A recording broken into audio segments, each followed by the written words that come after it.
Good morning, everybody, and this is your DAX day trade setups for today. So a pretty strong rejection off the top here, and I suppose we could argue that that was a double top, and as far as I'm concerned, it is a double top. Just want to get the target, so it's 263. We're 20 points off the target. There is some support to be found where we are at the moment. Just get the fractal, there it is there.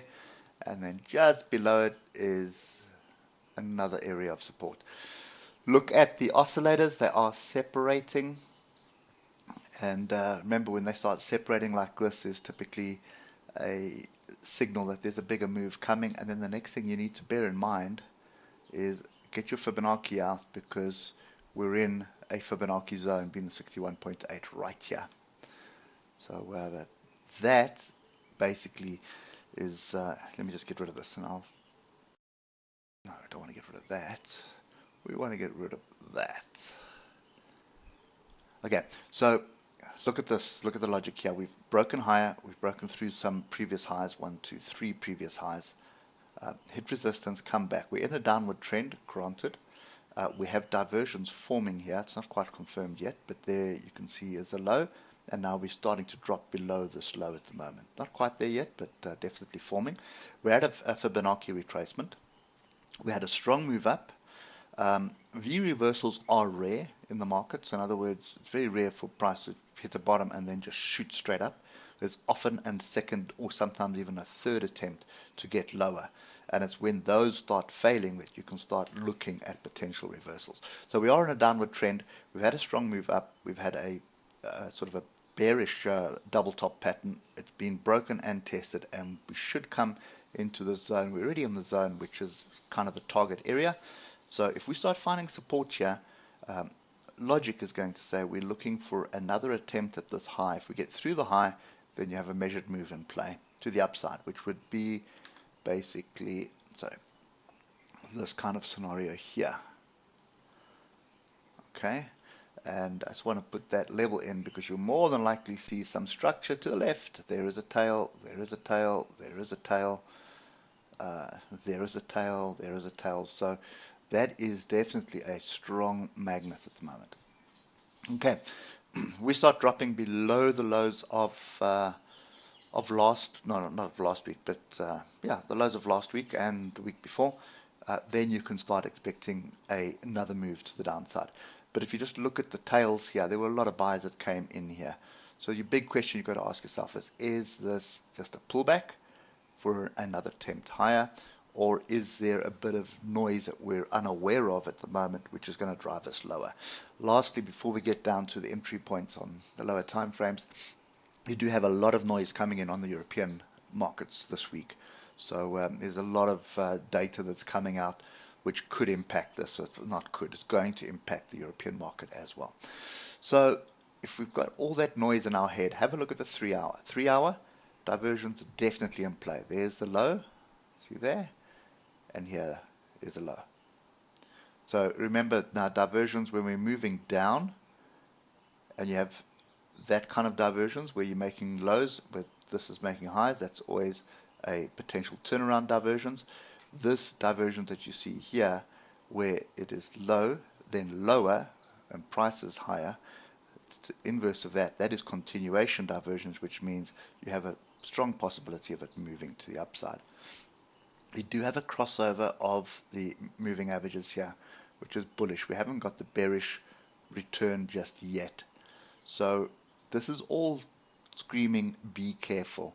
We have a strong zone to the left here from week before last. You can see there. Strong zone, which was a tough week for us to trade. And then we had this strong move up. So, guys, this is really something you need to be paying attention to. Pay very close attention to what's going on here. If I start drilling down into lower time frames, you'll see this is part of the US market. You can see shorts were covered here, basically profit taking coming in. We need to test structure. There is a gap here as well. Let's get that gap in. So you can see this 1 hour bar closed there, and then we gapped up with some kind of noise that came through. I can't remember exactly what it was, but that is pretty much the zone that I'd be paying attention to. I would be very reluctant to be jumping in short at the moment. Rejection higher up, definitely. And that rejection higher up short would be up there, which is 12,383. But in saying that, I am a little bit skeptical with the shorts at the moment. There's just so much confusion. And if I look at the forex markets and look at all the indexes, there's so much confusion at the moment. So none of us really know what's going to happen. Everybody's got their own opinion. And all we can really do is just follow what the big money is doing. And right now, I don't think the big money knows what to do. So this is an area that I suspect you're probably going to get support in. But then at the same time, I suspect any one of these tails here, if price does rally, you're going to get a rejection. So on the lower time frames, trend is down currently. You should be looking for opportunities to short. So I definitely wouldn't want to be coming long here, but I also don't want to be short here. So I'd much rather be short higher up, and I'd be far more comfortable with something along the lines of that 12,260 area. I'd be even more comfortable with a decent short off here at 12,383. For this now, I suppose if you're a gambling type person, probably worth putting a few bob on this area of support here, looking for a quick bounce back up to structure. But for me, I think it's probably safer just to sit and wait a little bit longer, because this move down was not what we were expecting with the data that came out. So the data that came out in the US was fairly strong. The non-farm payrolls wasn't bad. It was actually better than expected.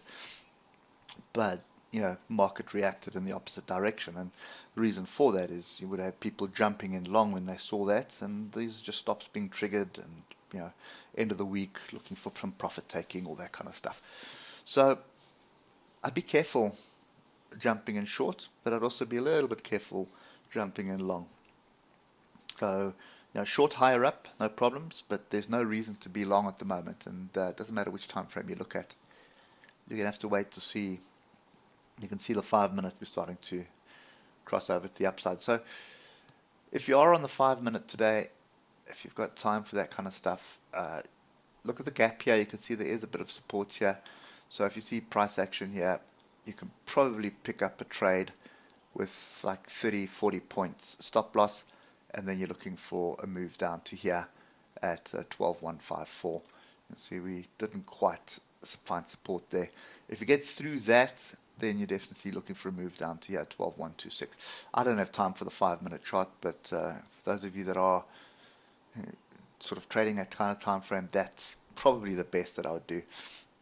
If you start getting above 12,260, I wouldn't be wanting to short again until much higher up here. Because if you just look at what will happen with the moving average, it'll start swinging and moving to the upside. But that's kind of my view at the moment. Just want to look at the weekly. You can see the mess we've got, and if I just look to the left, you can see how that lines up with the chaos that we've had since 2017 of this pretty big range that we traded. I mean, we traded range for quite some time. Every time we got in the zone, it was all over the place. And I suspect the same thing is going to happen. And look at the nice grouping we got here. No diversions, but I'd be very skeptical of this. And this inverse hammer on the weekly, we need another green bar to confirm it, but from a price action perspective, that is a bullish setup that is brewing. So choose your poison, I suppose. I'd be very reluctant to be short, but I'm also, as I say, very reluctant to be long until I see confirmation of the long. So lower time frame that it is, go with the trend. The trend is down. You're looking to sell off resistance, but keep those stops really tight. And if price does get into this zone, get out of it. Don't try and anticipate a break below it. We need a strong break below and then a strong retest of it for us to start looking at that as an area of resistance. At the moment, that is a strong area of support that you don't want to mess with. Anyway, that's enough from me this morning. Hope it helps, and we'll catch up with you tomorrow morning. Cheers for now.